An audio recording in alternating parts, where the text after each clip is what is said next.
Hi. So we have some catching up to do. Um, I don't even know where to begin. I smile because I like the dissonance. Here's the thing. When I started this, I didn't exactly um, explain what it was and what I was doing and what my plans were. Um, and a lot of you guys just sort of trusted that we were going somewhere interesting. And and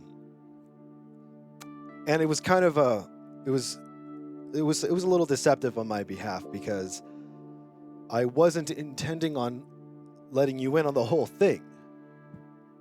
I made the Discord because I thought it would be a fun way to get to know people, connect with people, and stuff like that. Uh, Dr. Ravenholm introduced me to Discord, and he's like, "Hey, you should make a thing." And he and a couple other individuals were. I don't know if they maybe they didn't. I don't think that they believed my story, and I don't blame them. But I think that they had fun playing along or something, and they thought it was entertaining or something, and then more of you came, and now there's like I don't how many are on there. Let me see. It's something. It's something crazy. Yeah. So there's 5 people online. There's 29 people offline. Jeez, that's at least 12 people. I mean, that was never the plan. 12 people is the most Earth people I've ever met. So the fact that they're all in there is kind of cool. Almost all of them. So it ended up being a neat place to hang out and to laugh and to just kind of have fun and forget about what was really going on. Um, and what was really going on was an effort for me to continue my work. I've let a lot of the cat out of the bag, and now I'm going to take the rest of the cat out of the bag. So, for the last 2 years or so, I've been doing daily transmissions to my team in Discovery, up in Triforce headquarters, and it hasn't been. It's kind of been complicated because I don't have a direct connection, and after I screwed up and I was stuck here, I had no way of really contacting them, so I had to make some things to achieve certain goals, and I have to be vague right now, but the answers are coming. Um, I don't think that you'd find the technicalities particularly interesting, but the bottom line is I created a device so that I can convert video and audio signal to a transmission that would be compatible with an interstellar communications grid. And it worked. And I didn't think it would. And it wasn't, completely reliable, but it worked. And so then I was able to have a purpose, It was like I had a reason for being here on this planet, to continue my work, to report back every day. And it's opened up communication, not just the ability to transmit video, but to communicate. It's something that we have in such abundance in this planet that you don't realize how valuable it is until you are left with no way to communicate. And so it was obviously a very big deal when I fired everything up and finally got a hold of them. So, long story short, we do all these transmissions, right? Daily. Sometimes it'll be an all-day transmission. We're just working on stuff, and then sometimes it's just short little bursts as we're working on things together. Um, Basically, it's just more or less a way for me to still integrate myself with the work that the team is doing. And I want to make it as seamless as possible. I want to make sure that it's, the visual quality or whatever is high enough that they actually have a usable signal and get the audio right, all these things. And along the way, we do some silly test streams and we post stuff in the community, and you guys, you check it out, and I get great feedback from you and just amazing encouragement. And eventually we decided to open up the broadcast, to make it available to the entire planet using whatever platform. We ended up on YouTube using their live service, and we started with Friday's transmission, which was the easiest thing to sort of integrate because it was just music.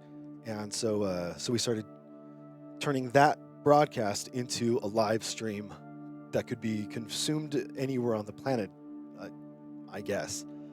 And we were really nervous about that. And, looking back on it, it was, I don't even know. Oh my God. Okay. So here's what happened. Everything was fine with that, but it was only a couple of weeks after we started doing that, getting ready to open up more of these broadcasts, more of these transmissions, convert them to streams and put them out there. And then we found out some news, and it wasn't good news.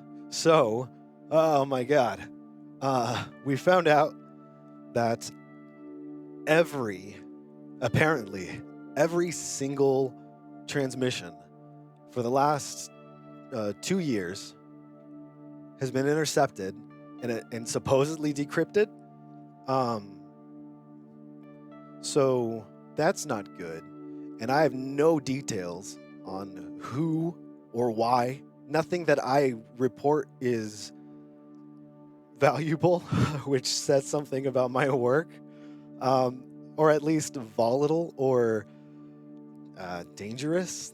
I'm not dangerous, and there's nothing. But I understand the problem. So here's the thing: the Federation found out using, I don't know, and contacted the Triforce, and the Triforce is like, oh, well, all right, whatever, we'll take care of it. And the Fed is like, no, that's not enough. So I got an official notice demanding, it's an order that says I have to dismantle and destroy all of my equipment that facilitates these transmissions, which is ridiculous. I mean, that's like if you're stranded on a deserted island and you build a flare gun and you see a whole bunch of planes coming and you shoot it, and then someone comes and they're like, hey, you're not allowed to have that flare gun, man. You can't have that. And they take it away from you. And then they run away. It's like, who's that guy? For one. And for two, it's kind of messed up, So I kind of solved a problem, which in turn created a big problem. And now I'm back at square one. By having to dismantle and destroy my transmission conversion equipment, I'm not allowed to even communicate. I mean, allowed. I can't communicate with them. My team, my family, the whole So what that means is I am in a pickle, because as you guys have seen, I've been putting a lot of work into all this stuff, and a lot of Earth money, whatever that's worth, who even knows. So I have nothing to do with it now. I literally, again, have no purpose, no reason for being here. And the only thing that I do have is you. It's kind of ironic because the way our relationship came about was through my secretive effort to build something, and you guys were helping me do that, even though you didn't know what I was doing. You helped me, and we became a community, and we became friends. And I've even met some of you in real life. So it all ends up here,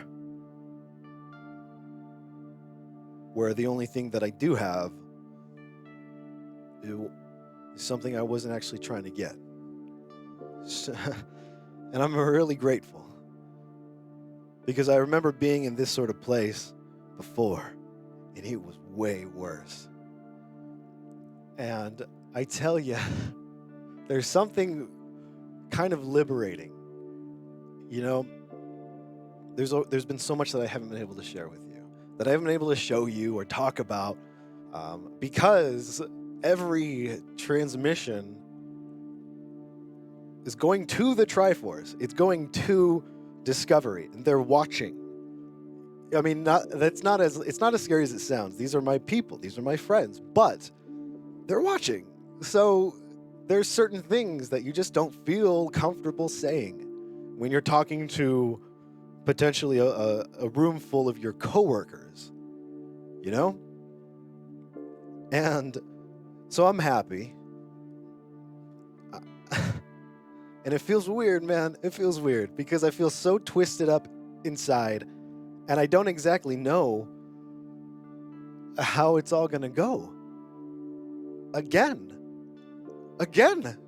Every time I think I've got a cycle that I understand, it just gets all twisted, which is not bad, because it's like, it's those things that kind of brought us together, those unexpected things.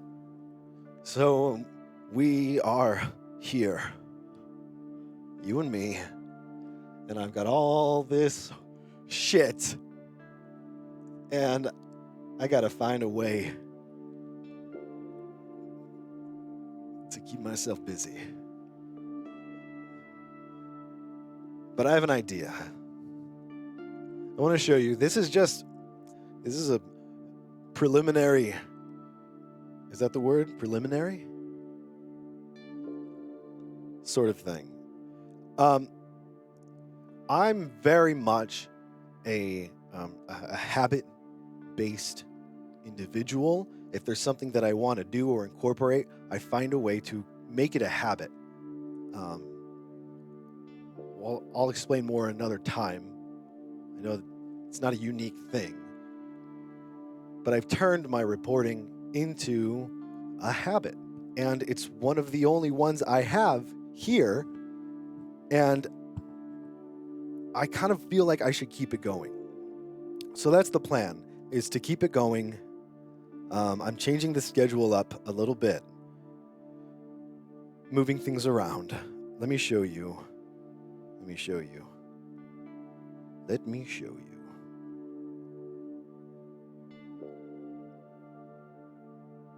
So,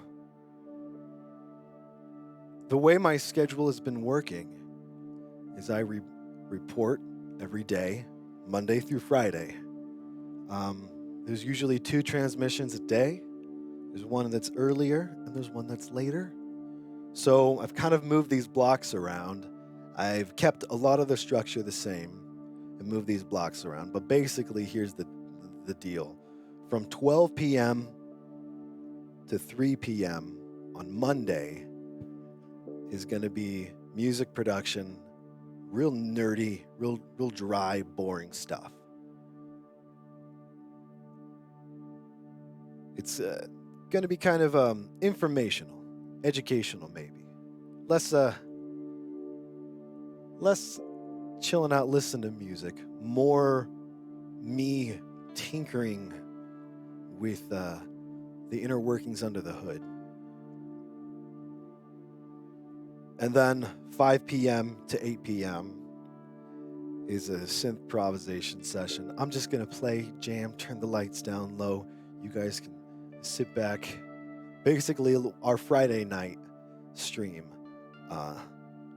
Yeah. The next day, 12 p.m. to 3 p.m. I'm really excited about this. Let me show you. I have all sorts of interesting things that I'd love to talk to you guys about and share with you. But, under official Triforce work, it doesn't really, it's not really relevant. But now that I'm a free agent, I can do whatever the hell I want. So we're going to do some VR stuff. This is a Valve Index, and I've got a good friend who's going to be helping me modify this in some really interesting ways, and it'll enable some really weird stuff. You don't want to miss that. And here's the thing. Every Tuesday is VR day. 12 p.m. to 3 p.m. VR streaming, whatever that might be. Maybe we're making things. Maybe we're experiencing things. Maybe we're playing things. Half-Life Alyx comes out soon. Wink, wink. I don't know why I'm winking about that. All right. 5 p.m. to 8 p.m. Tuesday evening. Streaming single player. See, now, my time with the Triforce has kept me away from many of the things that I love the most. And since I've got nothing left to live for, friends, we're going to rip and tear. You know what I mean? Demons. I'm talking about demons. I'm going to go find them, and I'm going to make them pay. Doom Eternal is right around the corner. So that's probably going to be our single-player game. So between 5 p.m. and 8 p.m. on Tuesdays, streaming single-player. Probably Doom Eternal for a while. Wednesday, there's only one stream. 5 p.m. to 8 p.m. Streaming multiplayer. Because Overwatch needs to be played, and I feel like I'm the one to do it. It's been a long time. That's not okay. The next day, Thursday. Thursday is a great day. Man, Thursday is one of my favorite days. So far on this planet, Thursday has been the best day. I mean, Fridays are great. Everyone loves Fridays. Saturdays and Sundays are wonderful. Those are my cheat days. But Thursday, something about it, man. There's some magic in Thursday. And we're going to figure out more with some music. Music's the best way to learn about things around you.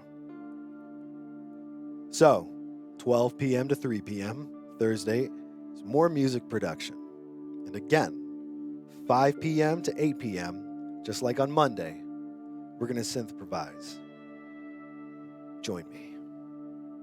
Friday is the community show. 6 p.m. to 8 p.m. It's only 2 hours. It's only one stream. And that's going to be our community show, whatever that is. Just us hanging out. I don't know. I wanted to do something or have an opportunity where we can just sort of interact together a little more off the cuff. So that'll be Friday. I have some fun things planned, so stay tuned. Oh, I see, Friday the 20th of March, that is. Doom Eternal releases. So I have that set up as our community show. A Doom Eternal release show. That'll be exciting. Don't know what it means. We'll figure it out when we get there. So that's what's going on, you guys. I'm kind of converting the transmission reports to like live streams, like officially, you know? And it's not so much for the grand, illustrious purposes of the Triforce. It is for you, which is all right by me.